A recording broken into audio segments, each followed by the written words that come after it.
Welcome everybody to Unraveling the Unexplained. My name is Kat, and I am a longtime astral traveler and spirit consultant. This is my brother John, a longtime fan of the creepy and paranormal. Good evening, everybody. He has picked out a video for me to react to. I don't know what it is, but we're about to find out together. Let's go. In 2020, a mysterious disappearance happened in a California forest, capturing the attention of many. Yet its eerie turn of events that occurred recently that truly sends shivers down the spine of any individual who looks into it. The twist, which even now has the Madera County Sheriff's Office scratching their heads, adds a chilling layer to an already baffling case. This is the story of Sandra Hughes Johnson. On March 11, 2020, the World Health Organization declared COVID-19 a global pandemic. By June, after 3 months of this virus, COVID-19 cases were still rising and not falling. People worldwide began realizing that it really wasn't just a simple problem with an easy fix. It was a complex health issue that might last a long time.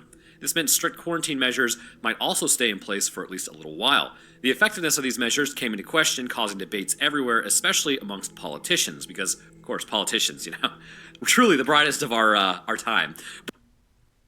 It's too soon. Too soon. I feel triggered. we all remember the dark times. I'm like, it's too soon. I feel triggered. Unfortunately, being a complete basement dweller nerd like myself, I kind of barely noticed. But you like to go outside. I like to do things. But for regular people, the main worry wasn't really politics, it was about practicality. How could they live a fulfilling and joyful life while in quarantine? In June of that year, Sandra Hughes, age 54, found herself contemplating this question like many of us were. Her life hadn't gone the way that she had envisioned. Despite being married twice, both marriages ended in divorce, and she never had any children. While residing in beautiful Maui, Hawaii, she really hadn't settled there long enough to really call it home. Prior to that, she led a nomadic lifestyle, moving around the country without establishing a permanent residence. Sandra Hughes worked as an accountant, but during college she studied not only accounting but also wilderness survival, a subject she excelled in and deeply loved. Being an avid outdoor enthusiast since childhood, she once aspired to become a park ranger, which led her to pursue wilderness survival in college. However, after graduating, she chose a path and then became an accountant, which kind of seems like the exact opposite of what she really wanted to do. So now, 3 decades later, she found herself reflecting on that journey. Later that year, amidst the COVID quarantine restrictions, Sandra saw a chance to reconnect with her passion for outdoor survivalism. Embracing this pause in reality, she made a bold decision. By the end of June, she sold her home in Maui and then relocated to Madera County, California. Situated in the heart of California, it lay south of Yosemite National Park and north of the Sierra National Forest. On June 26th, after settling into her new home in California, Sandra would go on to inform her family of her plan for an extended solo camping trip in the Sierra National Forest. She assured them that she would keep in touch in the coming weeks. For Sandra, this adventure promised happiness and fulfillment while adhering to the quarantine guidelines of being alone. Shortly after her conversation with her family, Sandra packed all of her camping gear into her silver Saab sedan, and she embarked on her journey, driving south and then east for over an hour until she reached the remote depths of the Sierra National Forest. At some point, Sandra veered off the main road into the rugged dirt path leading through the forest, eventually arriving at the picturesque Johnson Meadows. Stretching across the landscape are lush green meadows surrounded by dense trees of the Sierra National Forest.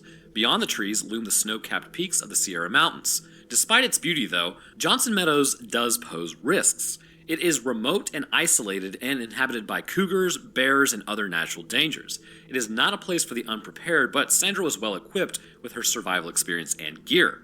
As Sandra parked her car on the edge of Johnson Meadows, she ensured it was clear of the road before gathering up her belongings from her trunk, and with her gear slung over her shoulder, she embarked on a hike into the heart of the meadows to find a suitable spot for her campsite. 6 days later, on July 2nd, a group of hikers emerged from the trees into Johnson Meadows.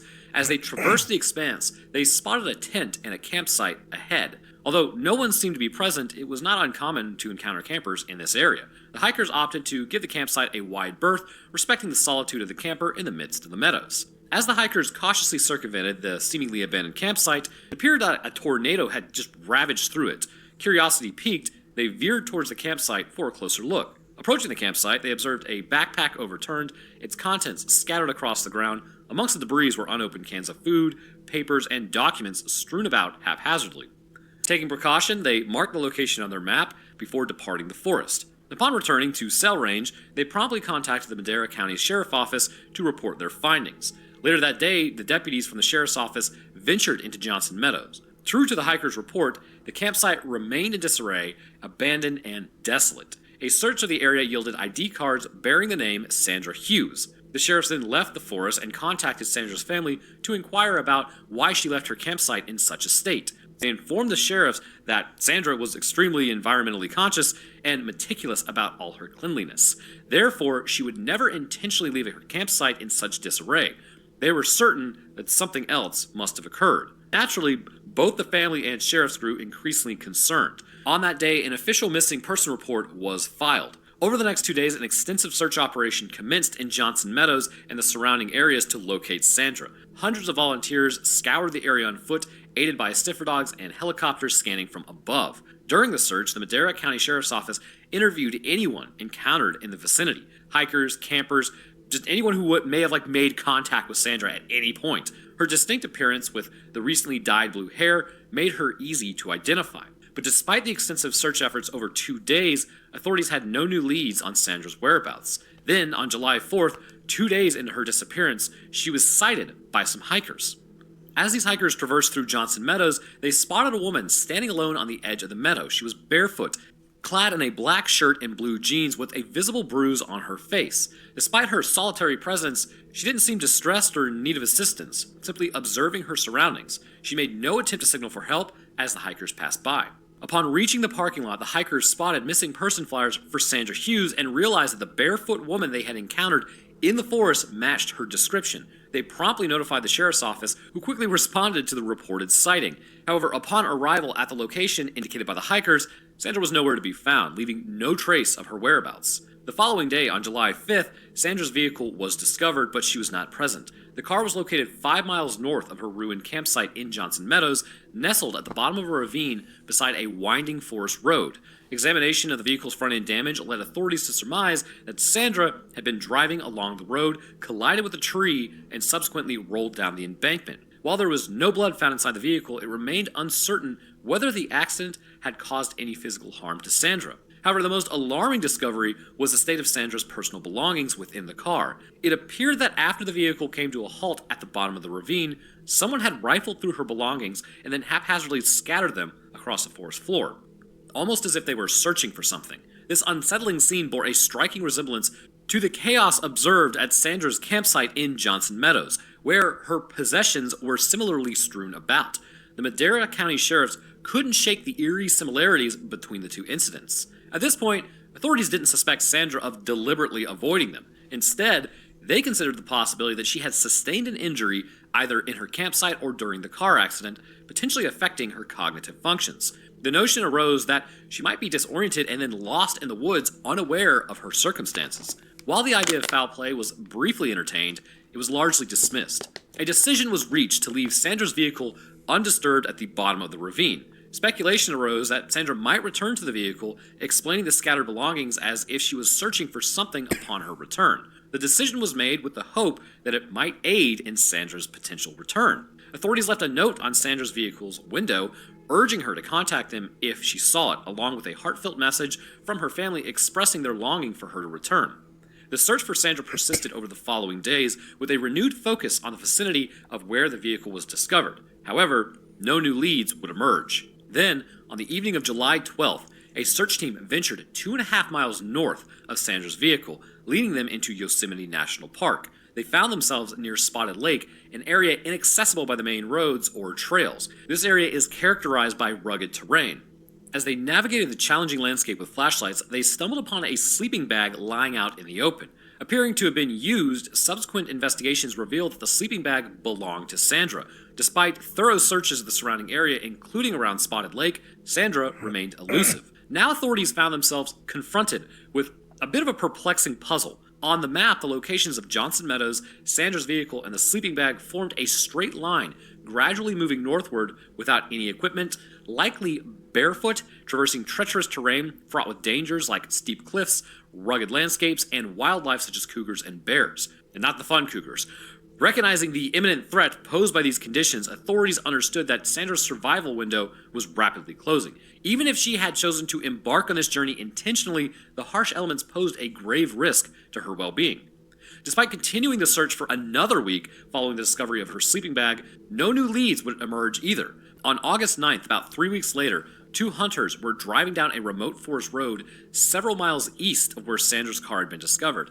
As they rounded a corner, they spotted a woman up ahead. She wasn't on the road or even close to it. Instead, she was nestled further up on the hillside among the trees, leaning against a tree trunk. The hunters observed that she had no equipment with her, no backpack, and no tent, and there were no other individuals in sight. Given the isolated nature of their surroundings, encountering anyone here was a bit unusual, let alone a lone woman casually leaning against a tree. The hunters, concerned for the woman's well-being, pull up alongside her, stopping about 10 to 15 feet away, and despite their attempts to get her attention by calling and waving, she remained unresponsive, lost in her own thoughts as she gazes into the distance. Recognizing that she doesn't appear to be distressed or injured, the hunters eventually decided to continue on their way, leaving the woman in her solitude in the forest. Later that day, upon spotting one of the missing person flyers for Sandra Hughes, the hunters realized that the woman they encountered in the forest was indeed Sandra. Promptly, they contacted the Madera County Sheriff to report the sighting, providing a description of Sandra as a slightly thinner version of her photo on the flyer and dressed in overalls with a floral t-shirt. The change in Sandra's attire piques the interest of the sheriffs. When last seen on July 4th, Sandra was barefoot with a bruise on her face, wearing a black shirt and blue jeans near Johnson Meadows.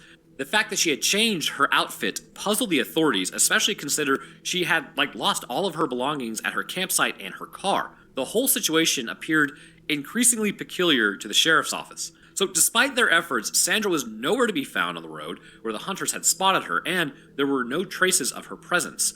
Following this sighting, Sandra's case went cold. However, an unexpected and terrifying turn of events lay ahead.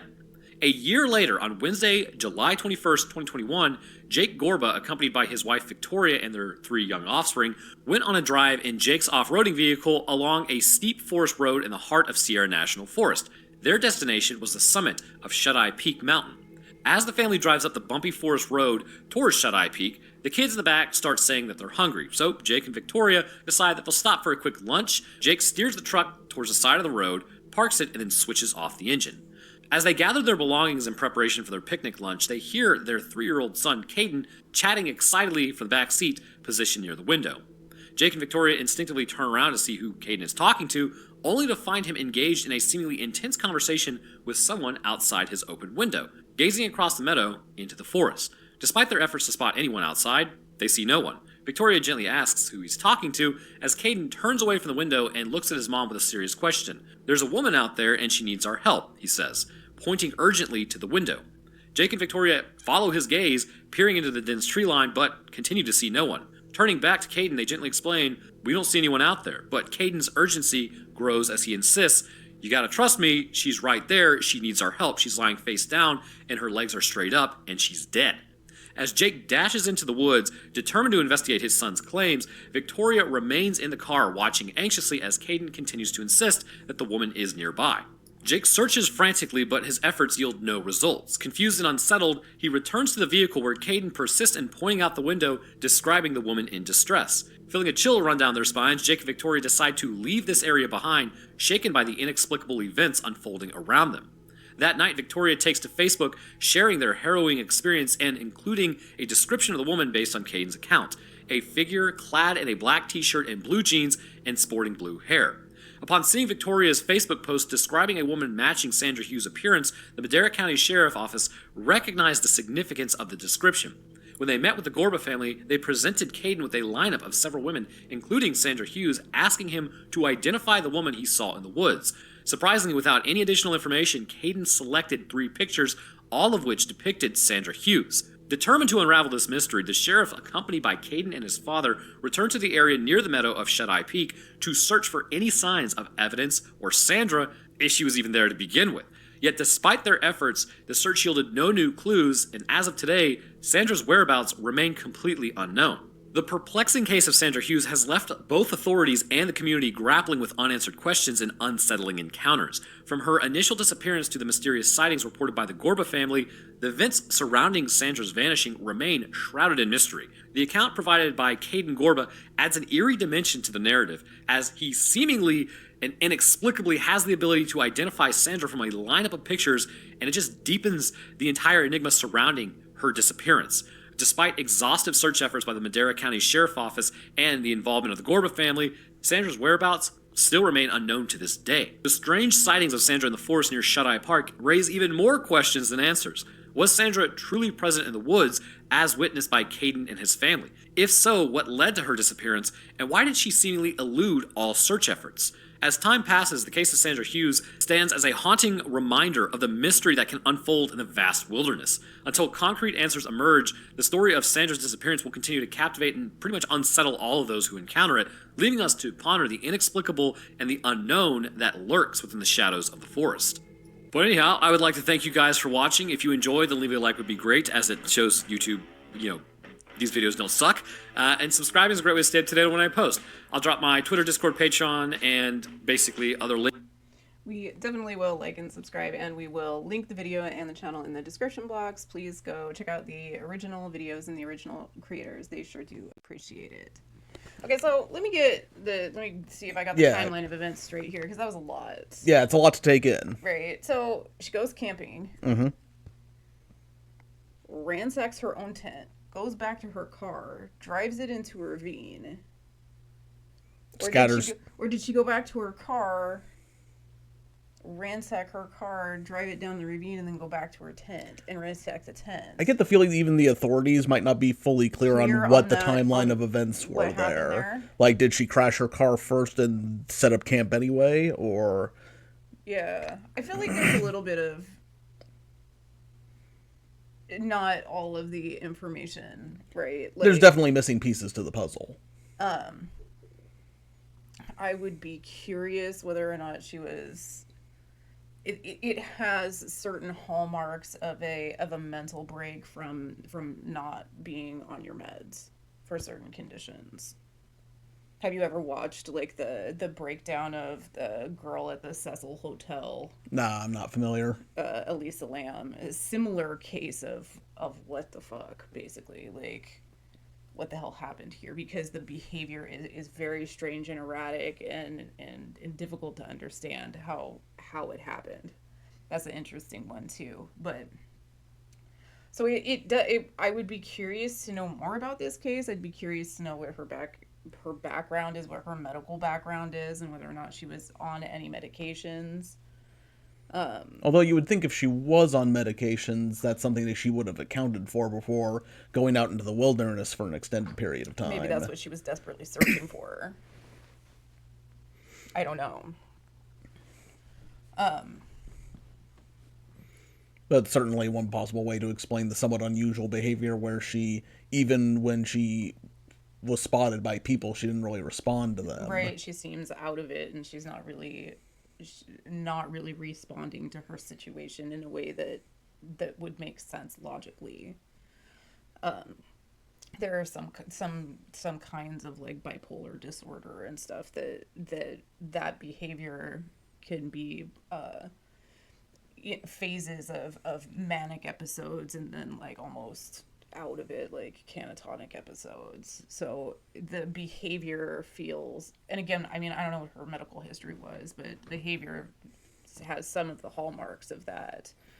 I assume they would have looked into that though during their investigation. I mean, like that's something that would have come up. Yeah. I mean, I would imagine so. Like, if given the behavior, I mean, I would have asked the family if there was any history of mental illness. I mean, she did seem like she wrecked her car, so maybe, you know what I mean? Yeah. But they said she parked her car and then made camp, and then she went back to her car and tried to drive it again and ended up in a ravine, but left her camp. I don't know, the series of events is the unfolding of events is a little bit unclear.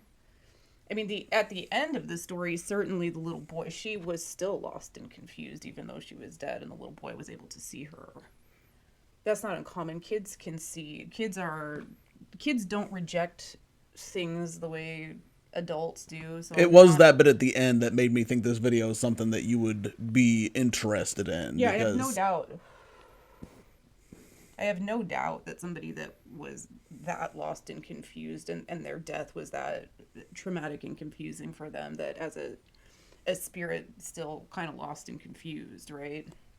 Difficult to cross over sometimes situations like that.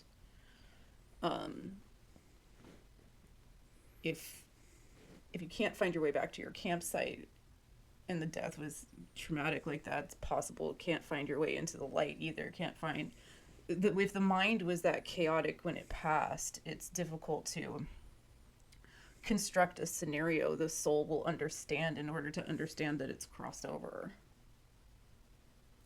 Does that make sense? Yeah, I understand what you're saying. Yeah, so it may be that the boy was like, oh, noticed that she's still lost and confused and happened to see her there, which is a sad circumstance. So what I'm curious is do you think that was the only sighting that was her spirit, or was any of the other sightings potentially that as well? It may well be that the other sighting of the two guys in the truck was a similar situation because of the change of clothes and she was just unresponsive or whatever. It could have been that was, the energy patterns of spirits like that. It could have been that was a favorite outfit of hers or something that felt comforting, and she was giving off like trying to comfort herself energy, and so the change of clothes appeared. She appeared wearing something that she liked, that she felt comfortable in. They said it was overalls and a flowered blouse too. It may have even been a recreation of something that she wore when she was a child. It did seem like an unusual choice of clothing. Right. It may have even been something that she was recreating an outfit from when she was a child or something. So it's possible that sighting as well was a similar thing. As for the rest of them, I don't know. They found a literal sleeping bag, so she was out there for some time. Using her survival, what she knew of her survival training for some time. I don't know what kind of search efforts were used. It sounded like they had helicopters. I assume they had dogs out there. They usually do when they're searching the woods. You know what I mean? So, but who knows how confused she was? Maybe she was evading them because she thought it was something bad. So, yeah, because you'd think if she was fully in charge of all of her faculties and she was in some kind of trouble, once she was at her car and knew where the road was, getting back to civilization wouldn't be that difficult. I think with everything ransacked like that, I personally, I'm not a police officer. I'm not in charge of investigations. I just like a lot of true crime stuff. And if it had been me, I think I would have at least dusted for fingerprints or looked for if there had been somebody else there, Yeah, we don't know exactly all the things the police did. Who knows if maybe somebody was trying to rob her and ransacked her stuff and took her back to her truck and tried to drive her off to kill her or something, and she ran the truck off the road to stop it, but they just left her there when she was unconscious or something. There might have been somebody else involved in the initial instance, the initial thing that sparked it off. And again, I might be naive to what you can or can't investigate effectively, but if there was somebody else there, you'd think there would have been other tracks that investigations would have found or something. Yeah, I don't know. It depends on if it was just some person out in the woods that came across, who knows. There's a lot of other hikers and a lot of other campers out there, so who knows how much of that would have been noticeable. But I personally, I think it would be worth checking, dusting for fingerprints, or you know what I mean. But it's hard to tell in lieu of finding a body to do any kind of forensics on to see what the condition was. What the condition, yeah, it's difficult to say. So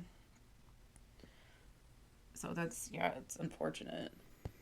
It was either a head injury that had her wandering around confused, or like I said, some sort of. It does have some hallmarks of certain kinds of mental illness.